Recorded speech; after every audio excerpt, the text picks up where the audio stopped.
Hello guys की खबर आशा करूँ आपलोक सकलो भाले आछे सुखे थाকক भाले थाকক सेयाই বিচাৰোঁ আৰু আজিৰ ব্লগটো আৰম্ভ কৰোঁ বুলি ভাবিছোঁ। আজি মানে মই আছোঁহি গোলাঘাটত যিহেতু এওঁলোকৰ ভনীয়েকৰ ঘৰ মানে মোৰ ননদৰ ঘৰ তো আজি মই ইয়ালৈ আহিছোঁ।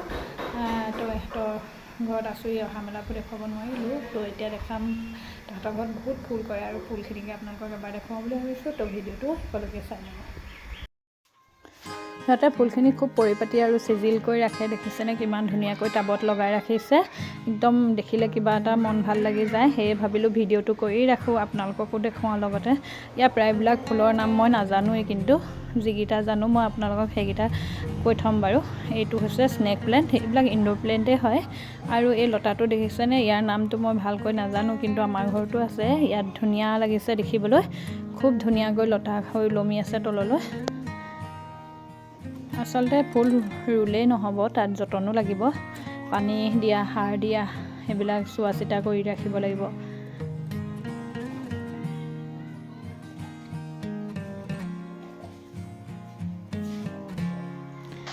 এইজোপা হৈছে আপোনাৰ মংকি তেলজোপা দেখিছেনে, আঙুৰৰ থোকাৰ দৰে কি ধুনীয়াকৈ ওলমি আছে তললৈ, দেখি কিবা এটা ভাল লাগি গৈছে।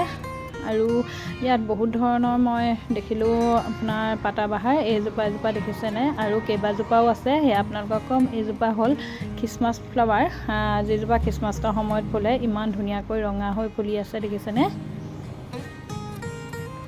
আৰু কিবা কিবি সৰু সুৰা ফুল আছে, সেয়া মই এতিয়া নেদেখাওঁ আপোনালোকক। এতিয়া দেখাওঁ ইন্দ্ৰমালতী কেইজোপাৰ কালাৰটো চাওকচোন কিমান ধুনীয়া। কেইবাটাও কালাৰো ইয়াত দেখিলোঁ মই, সেয়ে আপোনালোককো দেখাই থ'লোঁ। এইটো য়েল্ল' আৰু অৰেঞ্জ মিহলি হৈ আছে, চাওক কালাৰটো কিমান ধুনীয়া। আৰু কেইবাজোপাও এতিয়ালৈকে ফুলাই নাই, ফুলিলে সেইকেইজোপা কালাৰ কেনেকুৱা হয়, কেতিয়াবা আহিলে যদি ফুলি থকা পাওঁ আপোনালোকক দেখুৱাম বাৰু। এজোপা বহুত ধুনীয়া ফুলজোপা, কালাৰটো দেখিছেনে কিমান ধুনীয়া। আৰু এইজোপা গোলাপৰ কালাৰ চাওক, একেটা ডালতে বহুত কেইপাহ ফুলিছে, বাবে আপোনালোকক দেখুৱাইছোঁ চাওক। আৰু কেইটামান সেয়া কলি ওলাই আছে বৰ ধুনীয়াকৈ, তো ফুলিব চাগৈ। এইজোপাৰ নামটো মই বিশেষ নাজানো, কিন্তু বৰ ধুনীয়া পাতটো দেই, একদম কিবা বগা ফুটফুটকৈ পৰি আছে, দেখি ভাল লাগিছে নহয়নে। এইজোপাও পাতাবাহাৰে হয়, একেখিলা পাততে চাওক দুটা কালাৰ কিমান ধুনীয়াকৈ আছে। এইজোপা মাটিত দিলে বহুত ডাঙৰ হৈ যায়, কিন্তু টাবত দিয়াৰ বাবে ভাল লাগিছে। এইজোপা কচু বৰ ধুনীয়া, পাতখিলা ডাঙৰ একদম ধুনীয়া, কালাৰটো চাওক।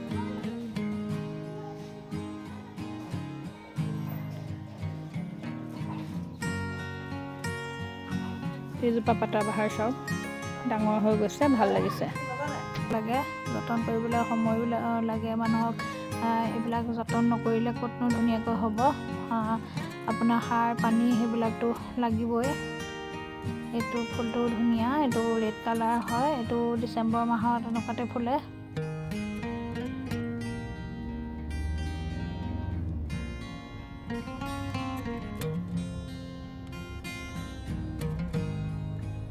এইটো এজেলিয়া কালাৰটো খুব ধুনীয়া এটা কালাৰ, ৰেড কালাৰ।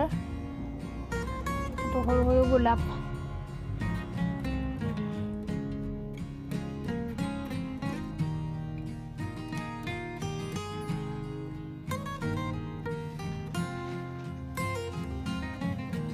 এইটো অশোক দেখিছেনে, একদম সৰুকৈ আছে, ভাল লাগিছে দেখিবলৈ, অকণমানিকৈ আছে এইটো অশোক। আৰু এইটো পিংক কালাৰ অশোকটো দেখিছে নাই বাৰু, মই হ'লে আগতে দেখা নাছিলোঁ, ইয়াতে ফাৰ্ষ্ট টাইম দেখিছোঁ, দেখি ভাল লাগিছে, আপোনালোকে হয়তো দেখিবও পাৰে।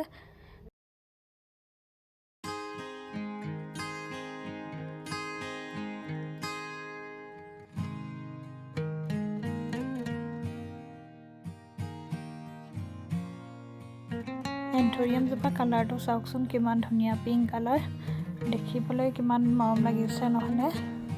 আৰু সৰু সুৰা ফুলবিলাক দেখাই নাথাকোঁ আৰু, সেইবিলাক যিহেতু ফুলো হৈ আছে, ফুলা নাই, সেইবাবে পিছত কেতিয়াবা আহিলে আপোনালোকক দেখুৱাই ৰাখিম।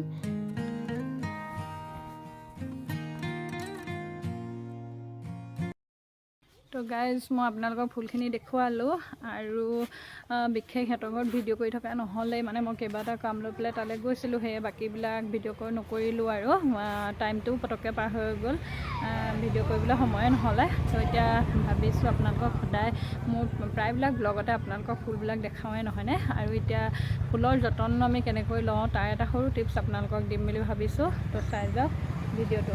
আমি সকলোৱে চাহ খাওঁ নহয়নে, আৰু চাহ খাই পেলাই আমি কি কৰোঁ, চাহপাতটো যিটো সিজাওঁ সেই পাতটো কি কৰোঁ, পেলাই দিওঁ নহয়নে, কিন্তু মই এইবিলাক পেলাই নিদিওঁ। মই কি কৰোঁ আপোনালোকক দেখুৱাই আছোঁ ৰ'ব।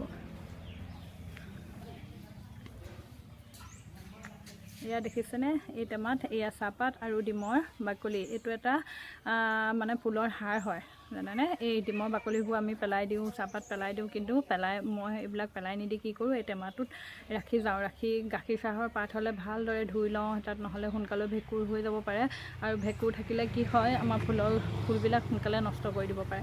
সেয়ে সেইটো কথা সদায় সাৱধান হ'ব। গাখীৰ চাহ হ'লে মানে পাতখিনি ধুই পেলাই এনেদৰে টেমাত ৰাখি অকণমান যেতিয়া হ'ব সেইখিনি শুকুৱাই ল'ব। ভালদৰে শুকোৱাৰ পিছত টাবৰ গুৰিয়ে গুৰিয়ে অলপ অলপকৈ দি যাব। যিহেতু মই এয়া এনেকৈ শুকুৱাই তাত দি থৈছোঁ, এইখিনি শুকাব, যেতিয়া মই এয়া টাববিলাকত এনেকৈ দি যাম। গোলাপ ফুলৰ গুৰিত দিলে কি হয়, কালাৰটো খুব ধুনীয়া হয়, সেইবাবে মই প্ৰায়বিলাক টাবতে দিওঁৱেই। তো এই সৰু টিপছটো আপোনালোককো দি থ'লোঁ। যিসকলে মানে প্ৰায়বিলাকে জানিবও পাৰে এইটো টিপছ, কিন্তু যিসকলে নাজানে সেইবিলাকৰ কামত আহিব বুলি মই আগবঢ়াই ৰাখিলোঁ। তো এতিয়া বাকী সদায়তো ফুল দেখুৱাই থাকোঁ, আজি ভাবিছোঁ পাকঘৰত মই কি ৰান্ধোঁ সেয়াও আপোনালোকক দেখুৱাওঁ, ব'লক। আজি মই আপোনালোকক দেখুৱাম পনীৰৰ অতি সহজে বনাব পৰা এটা ৰেচিপি। তো তাৰ বাবে লৈছোঁ এয়া পনীৰ 200 গ্ৰাম, আৰু লৈছোঁ বিলাহী 2টা এনেদৰে কাটি, পিঁয়াজ লৈছোঁ 2টা কাটি, আৰু মগজ আৰু কাজু, এয়া মগজখিনি মই 15 মিনিটমান আগত তিয়াই ৰাখিছিলোঁ, আদা নহৰু বটা অকণমান। আনফালে কেৰাহী এটা মই গেছত উঠাই দিছোঁ গৰম হ'বৰ বাবে।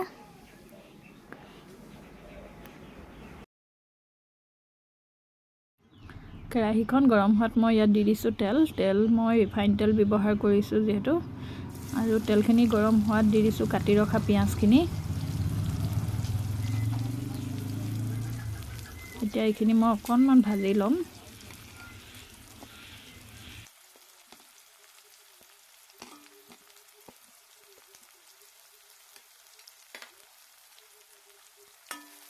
আৰু এইখিনি মই এতিয়া অকণমান ভাজি ল'ম, বহুত বেছি ভাজিব নালাগে। এতিয়া দি দিছোঁ আদা নহৰু পেষ্ট।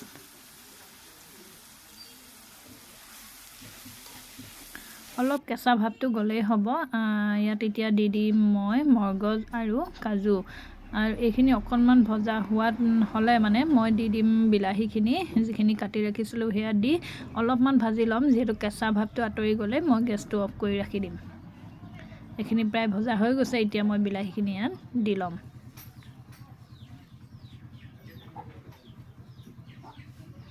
এয়া দেখিছেনে, বিলাহী মগজ কাজু সকলোখিনি দিয়াৰ পিছত এয়া মই অলপ ভাজি পেলাই গেছটো অফ কৰি দিম এতিয়া। যিহেতু কালাৰটো ধুনীয়াকৈ হৈ আহিছে আৰু অকণমান ভজাও হৈ গৈছে, এতিয়া এইখিনি মই ঠাণ্ডা হ'বলৈ দিম।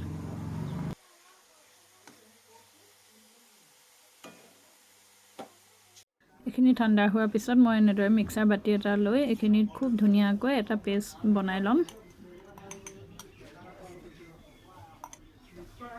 এয়া চাওক মোৰ পেষ্ট ৰেডি।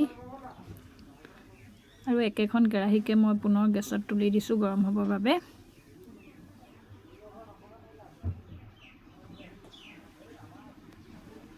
গৰম হোৱাত মই ইয়াত অলপ ৰিফাইন দি দিছোঁ, খুব বেছি মই ৰিফাইন ইয়াত ইউজ নকৰোঁ। এতিয়া মই তেলখিনি ভালদৰে গৰম হ'বলৈ দিম। আৰু এয়া দেখিছেনে, প্ৰায় গৰম হৈয়ে গৈছে মোৰ তেল। ইয়াতে দি দিছোঁ মই পিঁয়াজ বহুত বেছি ব্যৱহাৰ কৰা নাই, কাৰণ পেষ্টটোত মই পিঁয়াজ দিয়ে ৰাখিছিলোঁ, সেইবাবে কম পিঁয়াজ ব্যৱহাৰ কৰিছোঁ। আৰু এইখিনি মই একদম গল্ডেন ব্ৰাউন হোৱালৈকে ভাজি ল'ম। এয়া দেখিছেনে, পিঁয়াজৰ কালাৰটো প্ৰায় চেঞ্জ হৈ গৈছে, ধুনীয়া এটা কালাৰ হৈছে।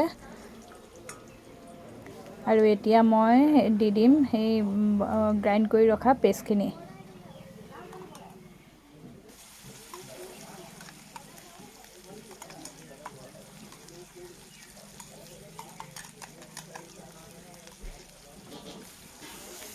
এইখিনি খুব ধুনীয়াকৈ ভাজি ল'ম।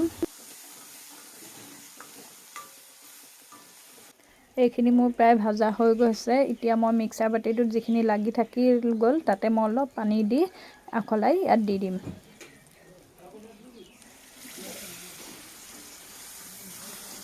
এইখিনি পুনৰ মই লৰাই ভাজি ল'ম।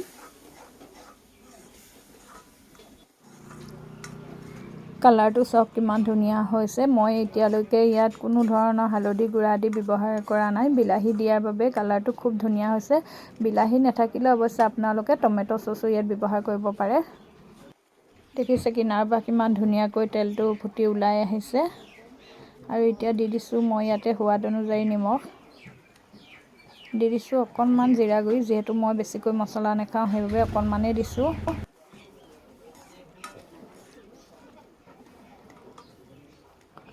আৰু দি দিছোঁ ধনিয়া গুড়া অকণমান।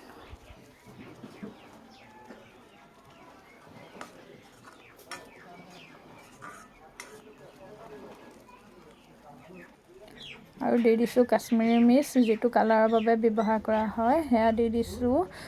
মানে আপোনালোকে যদি জ্বলা খায় জ্বলা হোৱাটো দিব পাৰে।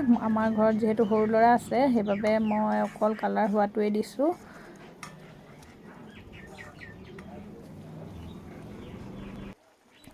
আৰু এতিয়া এইখিনি মোৰ প্ৰায় ভজা হৈ গৈছে। ইয়াতে এতিয়া মই দি দিম পনীৰখিনি মই কেঁচাই ব্যৱহাৰ কৰিছোঁ। মানে ভাজি দিলে ইমান সোৱাদ নালাগে ইয়াত, কেঁচাই দিলেহে বেছি ভাল লাগে, সেইবাবে মই কেঁচাই ব্যৱহাৰ কৰিছোঁ। আৰু এইখিনি ভালদৰে লৰাই ল'ম। এতিয়া মই এইখিনি অকণমান ৰঙচুৱা হোৱালৈকে ভাজি ল'ম।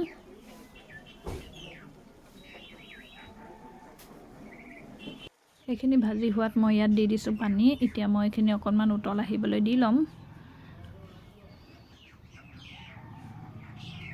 আৰু উতল আহিলত মই এইদৰে এবাৰ ভালকৈ লৰাই ল'ম, কিনাৰৰ পৰা এৰুৱাই ধুনীয়াকৈ দি ল'ম। দি লৈ এতিয়া মই ইয়াতে লগাই দিম এখন ঢাকোন, আৰু এইখিনি মই 7 মিনিটমান সিজিবলৈ দিম। এয়া চাওক প্ৰায় মোৰ পনীৰ হৈয়ে গৈছেগৈ। এতিয়া ভালদৰে এবাৰ লৰাই ল'ম আৰু অকণমান ডাঠ হ'বলৈ দিম। 1 মিনিটমান আৰু গেছত থাকিবলৈ দিম। তাৰপাছত মই ইয়াত কষ্টুৰি মেথি ধুনীয়াকৈ দি গেছটো অফ কৰি দিম। এয়া চাওক মোৰ পনীৰ ৰেডি হৈ গ'ল। আচলতে কি জানেনে, কষ্টুৰি মেথি দিয়াটো মই আপোনালোকক দেখুৱাব নোৱাৰিলোঁ। কেনেকৈ জানো, কেমেৰাটো অফ হৈ থাকিলে মই গমেই নাপালোঁ। আচলতে নতুনকৈ এনেদৰে ভিডিঅ' কৰিবলৈ শিকিছোঁ, সেই সৰু সুৰা ভুলবোৰ হৈয়ে যায়, আৰু আগলৈ চকু ৰাখিম যাতে এনেকুৱা ভুলবোৰ হৈ নাযায়। তো এতিয়া পনীৰ ৰেচিপিটো কেনেকুৱা লাগিলে জনাবলৈ নাপাহৰিব, আৰু বিশেষ দেখুৱাই নাথাকোঁ। তো আজিলৈ বাই বাই।